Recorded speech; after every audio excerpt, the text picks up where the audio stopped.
Muchas veces los discípulos estaban más pensando en el beneficio de ser un seguidor de Cristo. Muchos de ellos lo que querían solamente era sacar beneficios de riqueza, de poder. Pero ese no era el propósito de Cristo.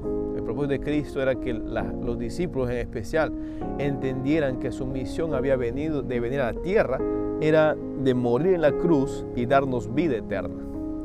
Eso es el propósito de la lección de esta semana, que los discípulos pudiesen entender lo que significaba morir en la cruz, seguir a Cristo y dar su vida por Él. En esta semana analizaremos el estudio sobre este tema. Sean todos bienvenidos al repaso de la lección de la Escuela Sabática.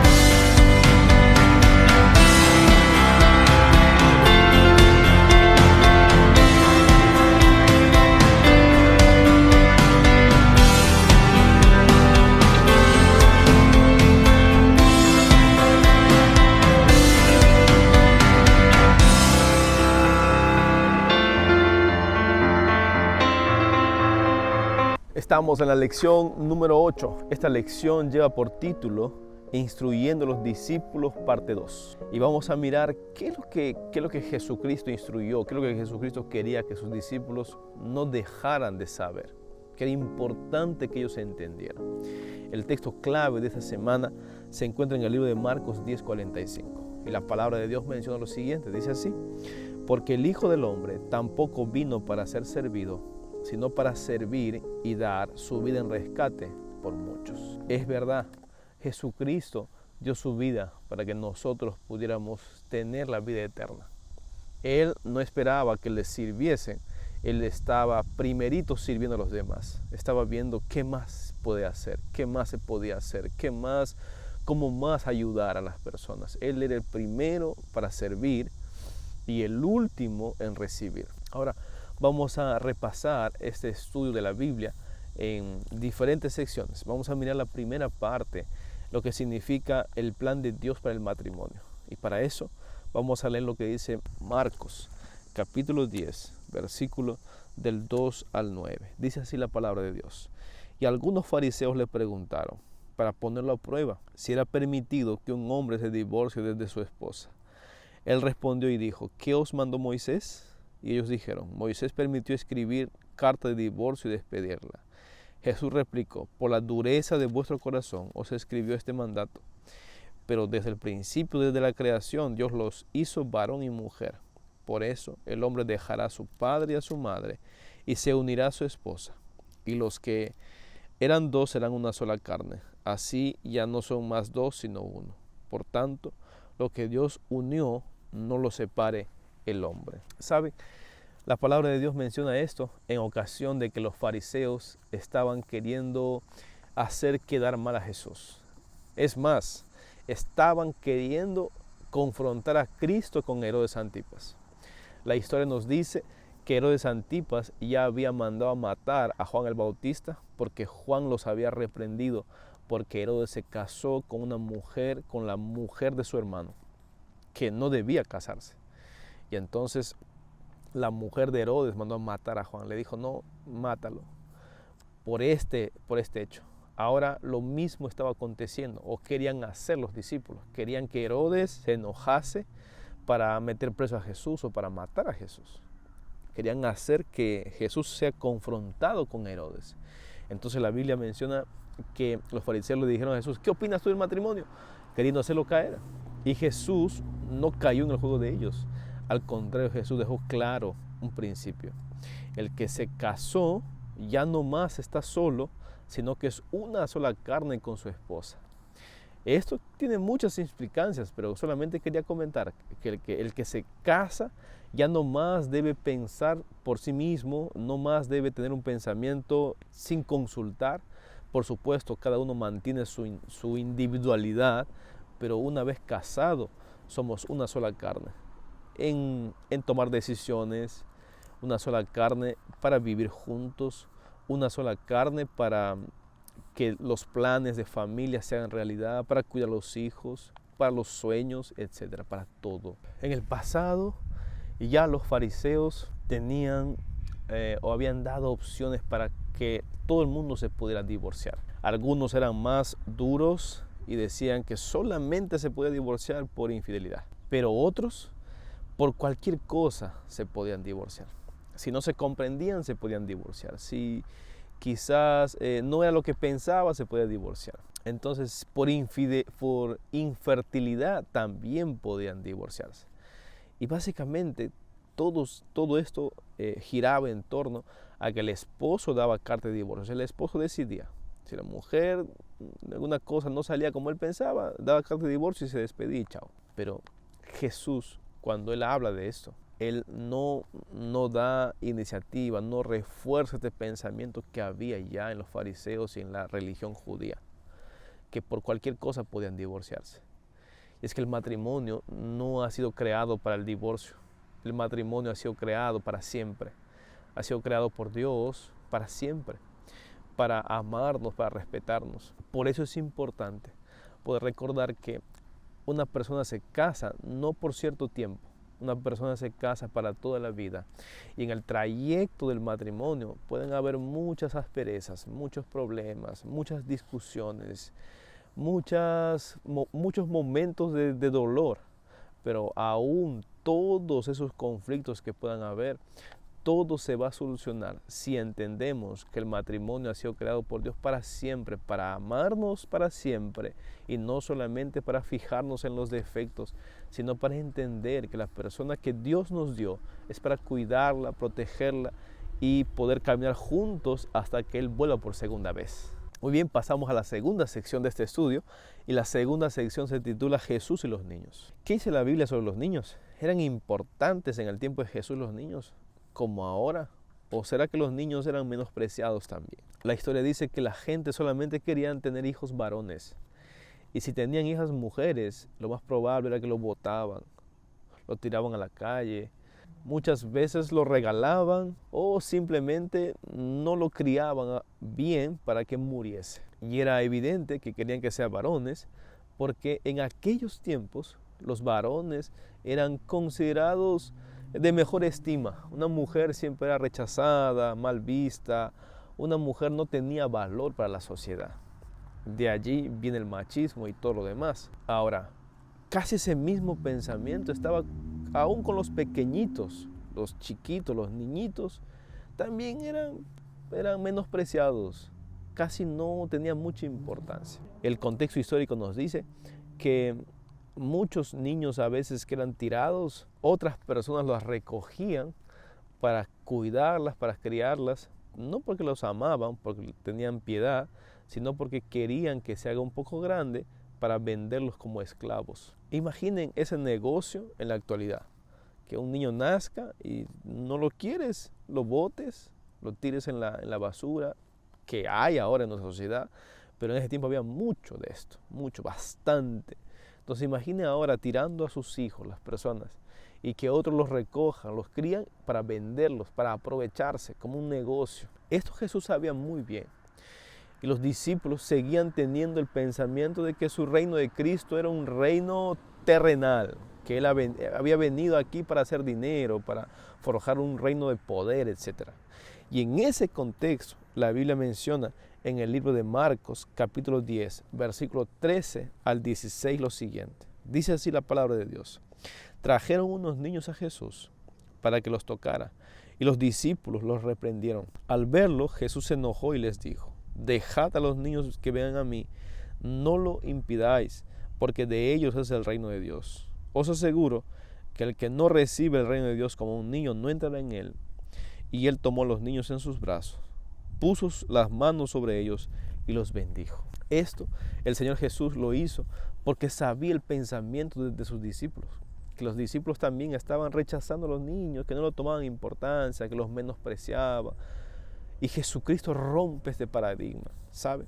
Jesucristo siempre ha roto con los paradigmas que había en el pasado. Que una mujer era esclava, Él les dio valor. Un niño era menospreciado, Él viene y les da valor porque los abraza, los bendice. Menciona que el que no es como un niño no podrá entrar en el reino de los cielos.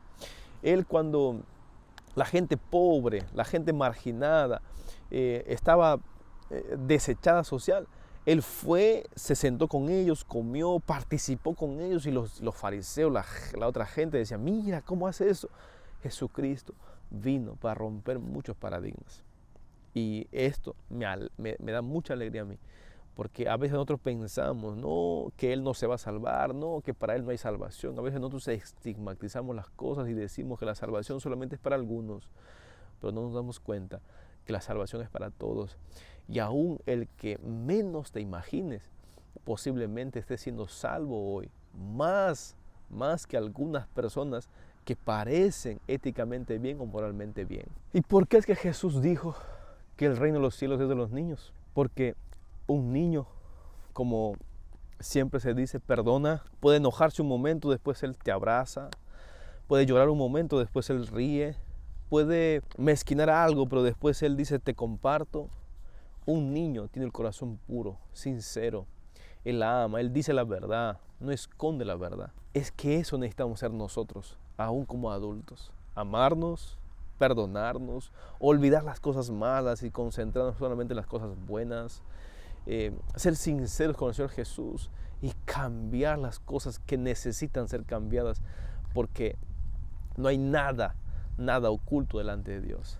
Así que te invito a tener esa pureza de un niño para que pronto también tú estés allá en el reino de los cielos. Muy bien, entramos a la tercera sección de este estudio que estamos teniendo. Y la tercera sección se titula La mejor inversión. Recuerda, no te olvides dejar tus comentarios aquí debajo en la caja, tus pedidos de oraciones y también dar like al video y compartir con otras personas. ¿Está bien? Porque lo que queremos es que el mensaje de Dios pueda llegar a más personas. Ahora, estamos en la tercera sección. Esta tercera sección se titula La mejor inversión. ¿Y cuál es la mejor inversión que el ser humano puede hacer? ¿Te has preguntado alguna vez? ¿Será invertir en una casa, en carros? ¿Será invertir en una empresa? ¿Será invertir en tus hijos? Que no está mal, por supuesto. ¿Será invertir en algún otro negocio? Miren, la Biblia menciona que la mejor inversión se basa en otra cosa. Cierto día el Señor estaba caminando y de pronto llegó un joven que era muy sincero y que estaba angustiado porque él quería saber cómo o qué hacer para heredar la vida eterna, qué hacer para salvarse. Y él le pregunta al Señor Jesús. El Señor Jesús responde y le dice, guarda los mandamientos. Ante esto el joven va a responder algo interesante. La palabra de Dios menciona así. Dice en el capítulo 10 de Marcos, versículos 20 al 21 y 22. Mire, entonces el hombre respondió, maestro, todo eso guardé desde mi juventud. Entonces Jesús lo miró con amor y le dijo, una cosa te falta. Ve, vende todo lo que tienes y dalo a los pobres y tendrás tesoro en el cielo.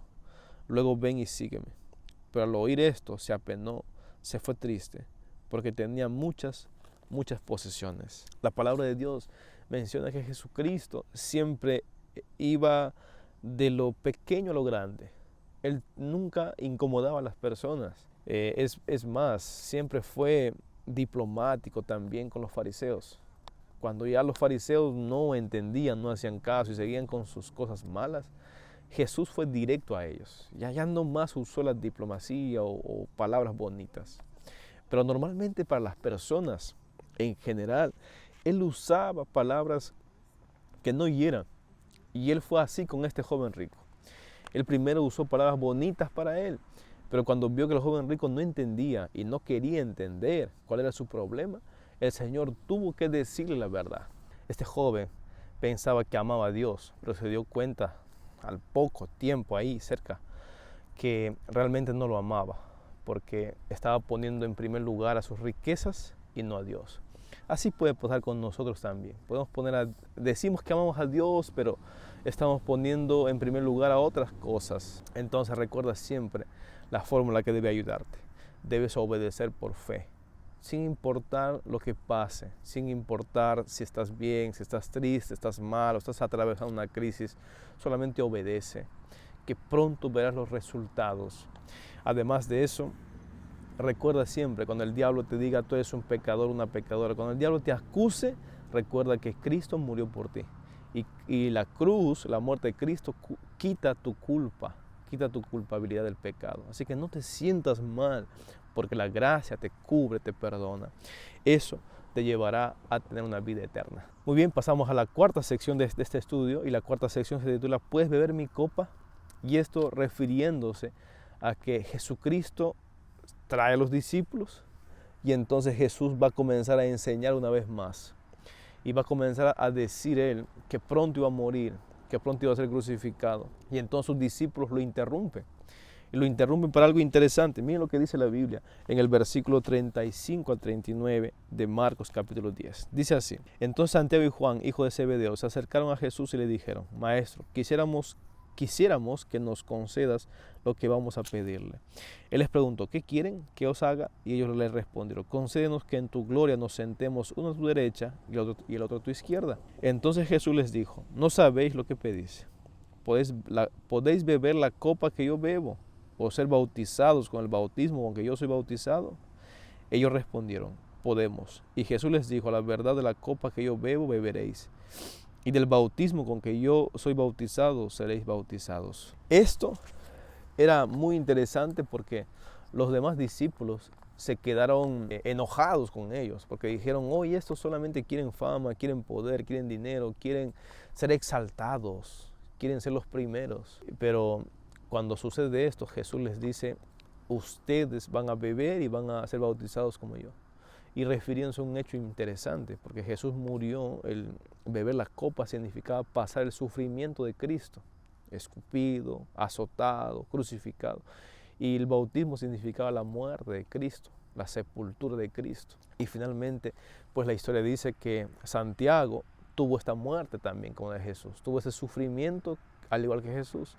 Y Juan también después va a pasar por todo esto. Entonces ellos realmente aceptaron eso, aunque no sabían lo que significaba, pero lo aceptaron y finalmente terminaron muriendo así. En la filosofía normal de este mundo, el poder, el dinero, el estatus, el reino, digamos así, se utiliza muchas veces no para servir a las personas.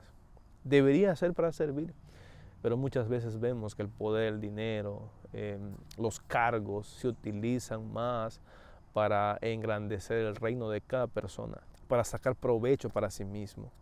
Casi no interesa servir al pueblo. Se hacen algunas cosas, pero aún de las cosas que se hagan, se sacan beneficios para los que tienen el cargo, los que son los poderosos. Normalmente en la sociedad se ve esto. Pero Jesús quería que sus discípulos pudieran entender que la filosofía del reino no era así.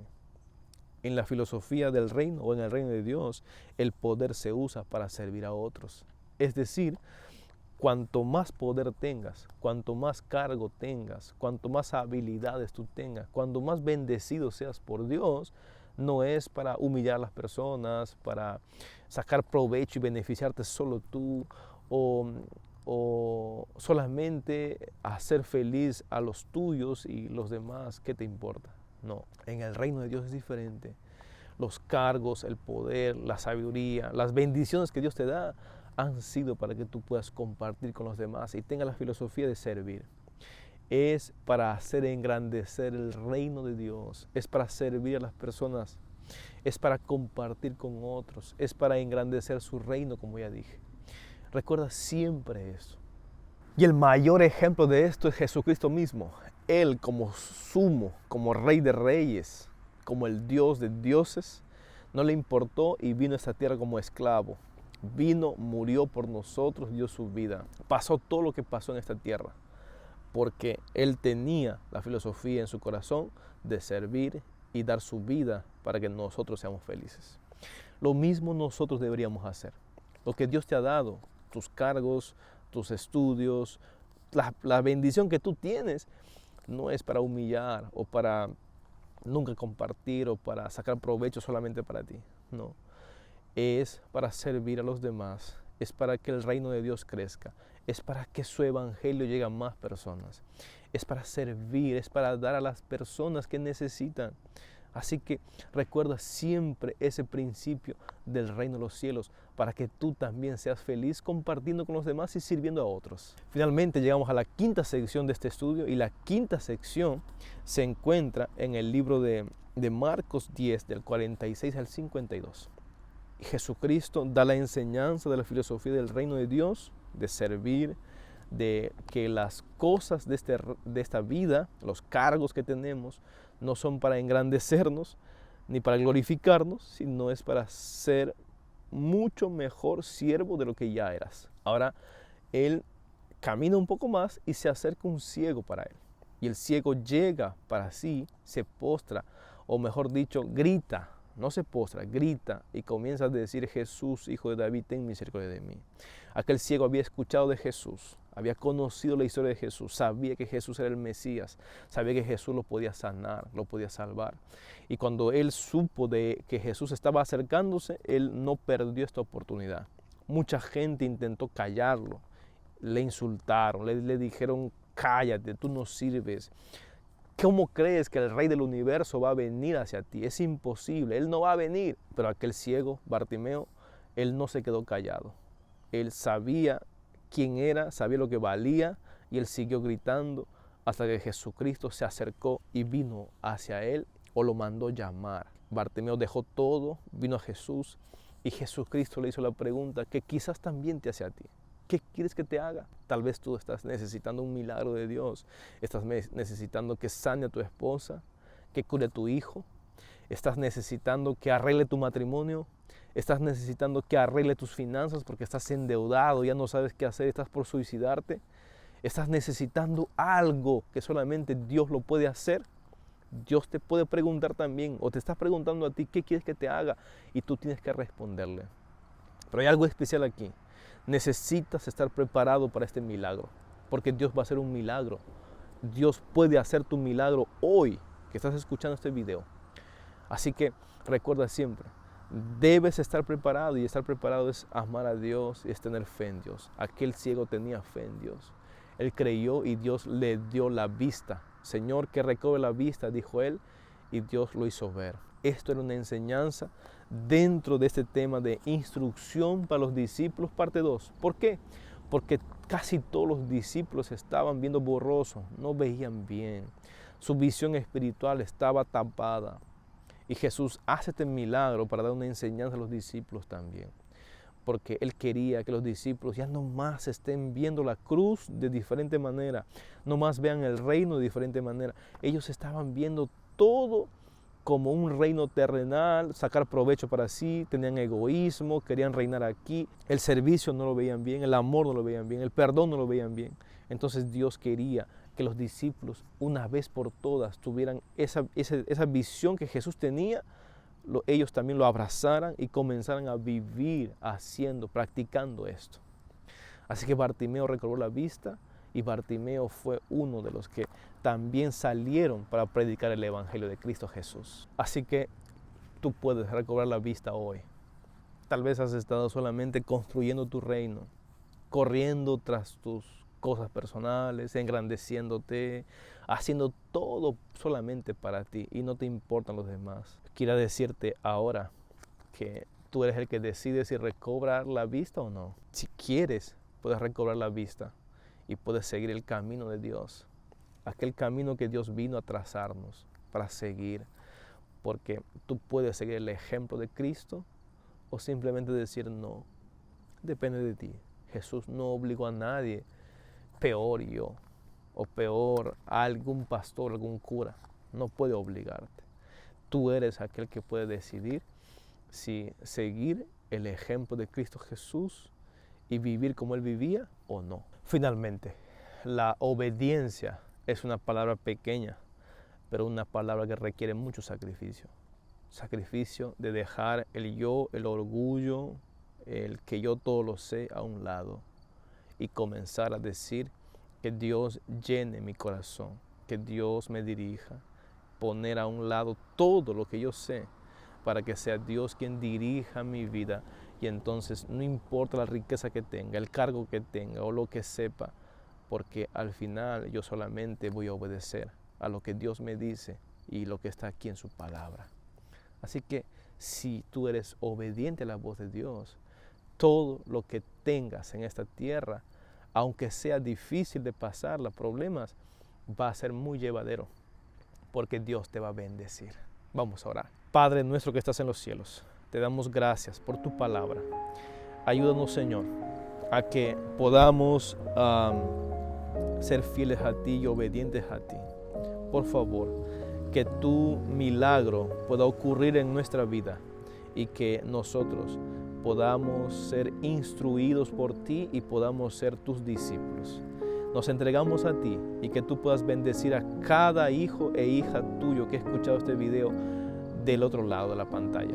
Te lo pido, Padre, en el nombre de Jesús. Amén. Hemos llegado a la parte final. Quería una vez más invitarte a que puedas compartir con otros, dar like al video y así el video podrá llegar a más personas. Que Dios te bendiga. Nos vemos la próxima.